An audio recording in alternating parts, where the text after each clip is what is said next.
Good morning বন্ধুরা, কেমন আছো তোমরা সবাই? আশা করছি সবাই খুব ভালো রয়েছো। আর আমিও ভালো আছি। চলে এসেছি আবার একটা নতুন ভ্লগ নিয়ে।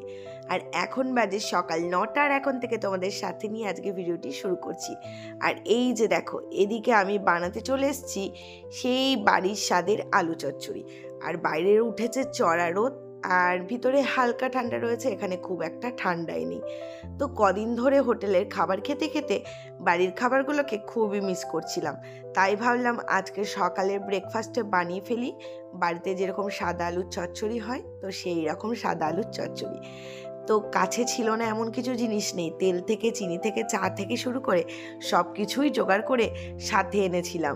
আর যেটুকু দরকার ছিল সেটুকু তো বাজার রয়েছেই, তো সেখান থেকে সবাই মিলে এনে দিয়েছিল। আর এদিকে ছোট বড় সবাই মিলে হেল্প করছিল আলু কাটার জন্য। ওদিকে আলু কাটা তো কমপ্লিট। আর দেখো, প্যান গরম করে এদিকে একটু সর্ষের তেল আর পেঁয়াজ আর টমেটো দিয়ে ভেজে নিয়ে এখন আলুগুলোকে দিয়ে দিচ্ছি তেলের মধ্যে। আর হোটেলে তো ইন্ডাকশন চালানো অ্যালাউ থাকে না, তাও কিন্তু আমরা পারমিশন নিয়ে ইন্ডাকশনটা ইউজ করছিলাম, কেননা চা ছাড়া তো একদমই কেউ বাঁচবো না। আর আজকে তো ভেবেই যখন নিয়েছিলাম যে আলু চচ্চড়ি বানাবো, তো আলু চচ্চড়ি তো বানাবোই। তো সেই জন্য আমরা সবাই মিলে কিন্তু আলু চচ্চড়ি বানাতে চলে এসেছি। আর এদিকে হয়েছে আরেক কাণ্ড, সাথে হলুদ না থাকায় মার্কেট থেকে একটা ছোট্ট হলুদের পাতা আর সাথে একটা চা পাতাও এনেছিল। তো আমি কোনটা কিসের পাতা বুঝতে না পারায় আমি দিয়ে দিয়েছি চা পাতাটা। তো আবার নতুন করে আলুগুলোকে ধুয়ে নতুন করে করতে হয়েছে। আর ওদিকে তো আমাদের নতুন কনের মানে চিন্তায় ঘুমই আসছে না যে আমার পরিবারের মানুষগুলো কি জানি কি খাচ্ছে। তার জন্য সকালবেলায় ভিডিও কল করে খোঁজ নিয়ে নেওয়ার পরে আমরা গরম গরম আলু চচ্চড়ি দিয়ে মুড়ি খেয়ে নেওয়ার পরে এই যে দেখো, এখন আমরা হোটেলের নিচে মানে মেন রোডের কাছে এসে দাঁড়াচ্ছি, কেননা আমাদের নতুন কনে আসছে তার বাপের বাড়িতে।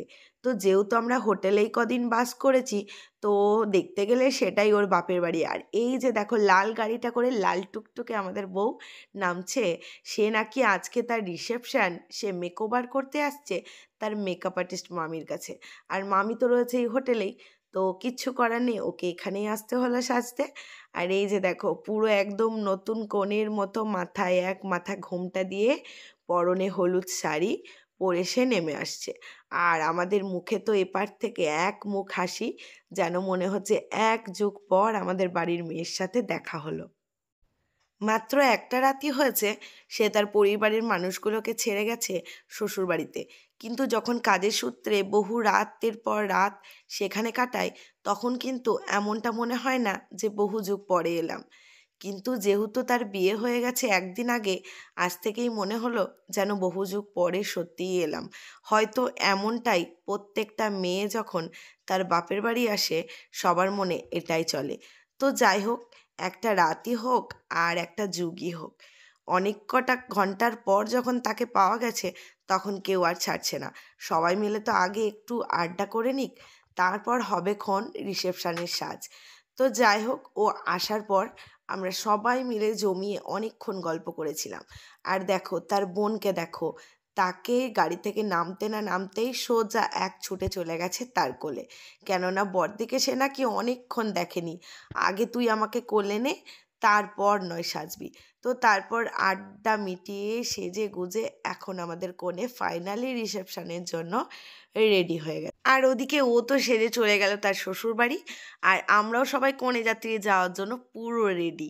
আর এই হচ্ছে তোমাদের প্রিন্সেস রাই, আর এই যে আমি রেডি হয়ে গেছি।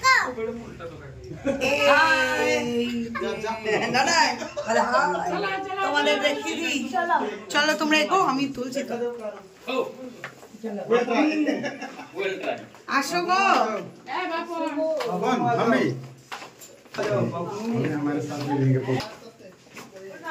বরের বাড়ির লোক আমাদের নিতে এসেছে।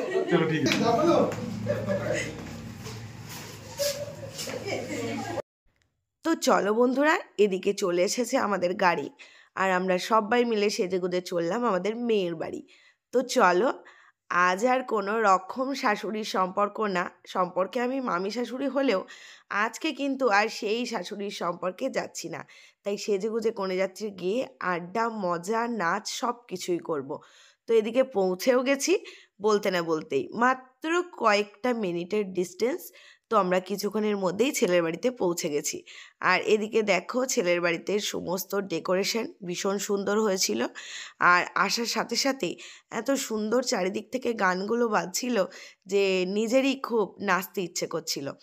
তো এই যে আমরা সবাই মিলে এক হয়ে এখন চললাম ভিতরের দিকে, মানে যেখানে মেন স্টেজটা হয়েছিল বসার জন্য, সেখানেই রয়েছে আমাদের আজকে বিয়ের কনে। তো সেখানেই যাচ্ছে। আর ওই যে দেখো, ও তো এখন শ্বশুরবাড়ির সবাইকে নিয়ে ফটো তোলাতেই ব্যস্ত।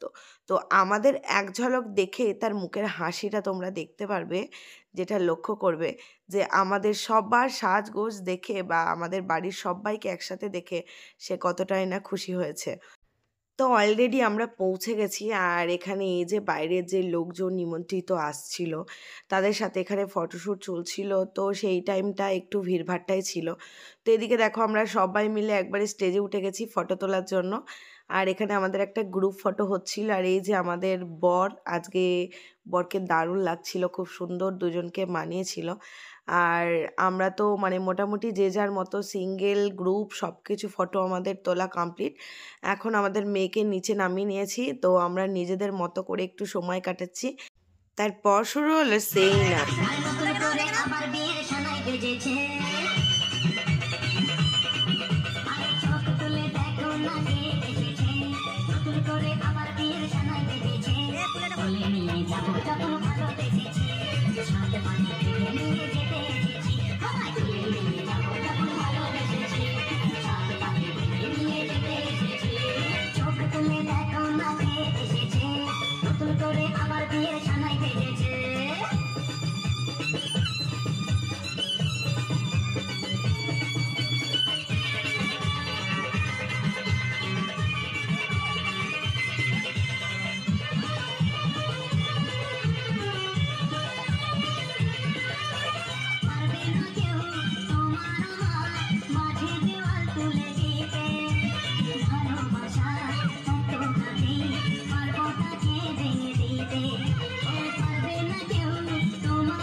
তো তোমরা তো দেখলে বন্ধুরা, তারপর আমরা সেই নাচলাম আর দারুণ এনজয় করলাম। আর অনেক দিন পর এরকম নাচ হলো। আর যেহেতু রিসেপশনটা বিয়ের পরের দিনই ছিল আর তার পরের দিনই আমাদের ট্রেন ছিল, তো সবাই মোটামুটি আমরা টায়ার্ডই ছিলাম। আর যেহেতু পরের দিন আমাদের ট্রেন ধরতে হবে, অনেকটা তাড়াতাড়ি করে উঠতে হবে, গোছানো বাগানো রয়েছে, তাই বেশিক্ষণ থাকতে পারিনি। 10টা সাড়ে 10টার মধ্যে আমরা হোটেলে ফিরে গেছিলাম। আর এই হচ্ছে পরের দিনের সকাল। এখন সবার লাগেজ গোছানো কমপ্লিট। আর এরপর চলে যাব আমরা যে যার মতো ট্রেন ধরে নিজের বাড়ি। তো এখন হচ্ছে ওই সন্ধ্যা 7টা 8টা মতো হবে।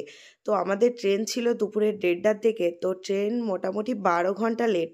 যার জন্য আমরা এখানে একটা মন্দিরে এসেছি, মানে ওই বালেশ্বরে একটা ইমামি কোম্পানি জগন্নাথের মন্দির হয়েছে, তো সেই মন্দিরটাই আমরা দেখতে এসেছিলাম।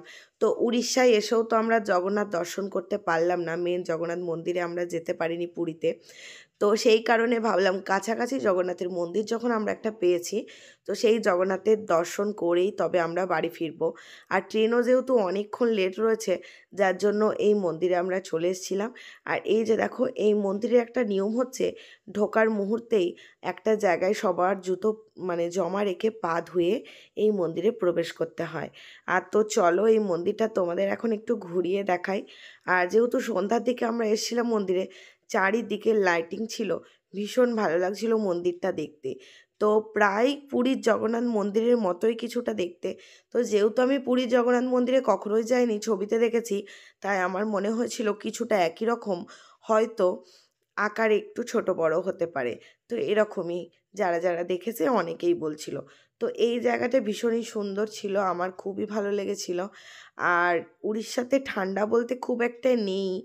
এখন দেখো চারিদিকের মানুষজনকে লক্ষ্য করবে যে আমরা যেহেতু ট্রেনে যাব, আমরা সবাই মিলে সোয়েটার টুপি মানে প্রচুর পরিমাণে পরে এসেছি।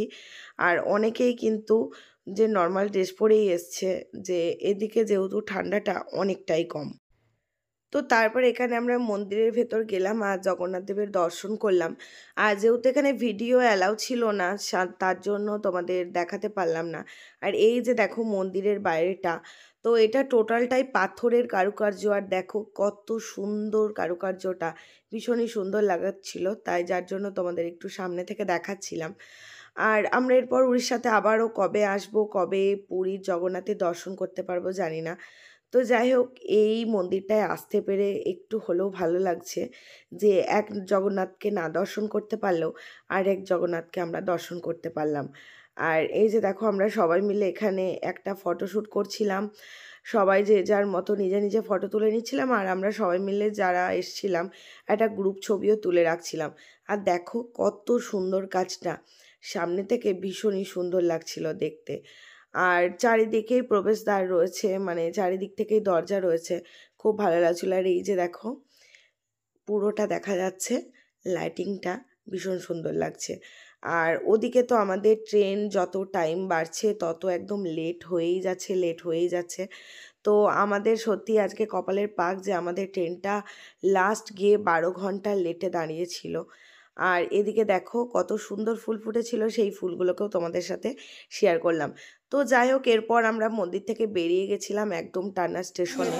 তো কতক্ষণ আর বসে থাকবো, তারপর স্টেশনে ওখানে ডিনার করে আমরা একভাবে অনেকক্ষণ ধরে ঘন্টার পর ঘন্টা বসে থাকার পর মোটামুটি একটা আশ্বাস এলো যে আমাদের আর 1 ঘন্টার মধ্যে ট্রেন চলে আসবে। তো দুপুর 1:30টার সময় ট্রেন আসার কথা ছিল। আর এই যে দেখো এখন ঘড়িতে বাজে রাত্রি 12:30। তো আমরা মোটামুটি বাড়ি 10টার দিকে পৌঁছে যেতাম, তো 12:30 বাজে তখনও ট্রেন এসে পৌঁছায়নি। ট্রেন তারও 1 ঘন্টা পর মোটামুটি 1:30টার দিকে এসে ট্রেনটা পৌঁছেছিল। তো যাই হোক, ততক্ষণ আমরা ধৈর্য ধরে বসে সেই ট্রেনে চেপে তারপরের দিন আমরা পৌঁছাই। আর এই যে দেখো ফাইনালি টোটো করে ফিরছি বাড়ি। তো এই হচ্ছে তোমাদের রায়ের মুখের হাসি। তো কষ্ট হয়েছে ওরই বেশি, আমাদেরও কষ্ট হয়নি তা না, যেহেতু ও ছোট, তো ওর পক্ষে এতটা জার্নি খুবই চাপের ছিল।